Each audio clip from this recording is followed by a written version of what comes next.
Hello everyone. In this video, we are going to learn about breadth-first search, commonly known as BFS. It is one of the most fundamental algorithms used for traversing or searching tree and graph data structures.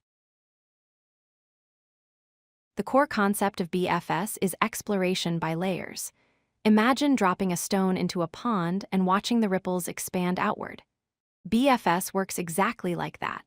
It starts at a source node, visits all the immediate neighbors first, which we can call layer 1, and only then moves on to the neighbors of those neighbors, which is layer 2. To implement this layer-by-layer approach, we use a specific data structure called a queue. A queue follows the first-in first-out principle. This is crucial because it ensures that nodes we discover first are also processed first, maintaining that orderly expansion. Before we start the algorithm, we need 3 things. First, our graph data, usually stored as an adjacency list. Second, a queue to manage our visiting order. And third, a visited set or array to keep track of nodes we have already seen, so we don't process them twice. Let's walk through an example. We begin by choosing a starting node, in this case, node 0. We add node 0 to our queue and immediately mark it as visited. This is our starting point. Now the loop begins. We remove node 0 from the front of the queue. We then look at all its direct neighbors, which are nodes 1 and 2. We add both of them to the queue and mark them as visited. We have now finished processing layer 0. Next, we continue the process.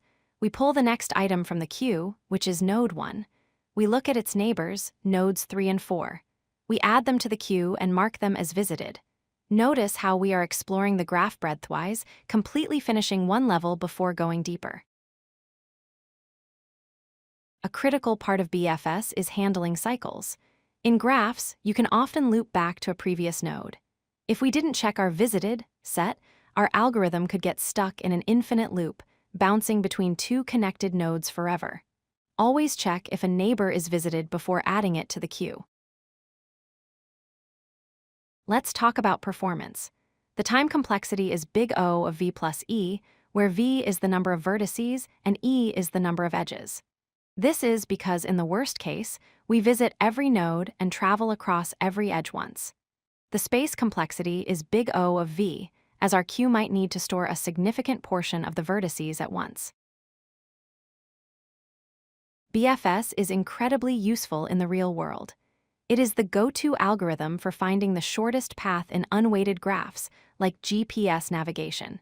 It is also used in social networks to find people you might know, and in networking for broadcasting signals. I hope this helps you understand breadth-first search. If you like this video, hit that like button and don't forget to subscribe. Visit codelucky.com for more such useful content.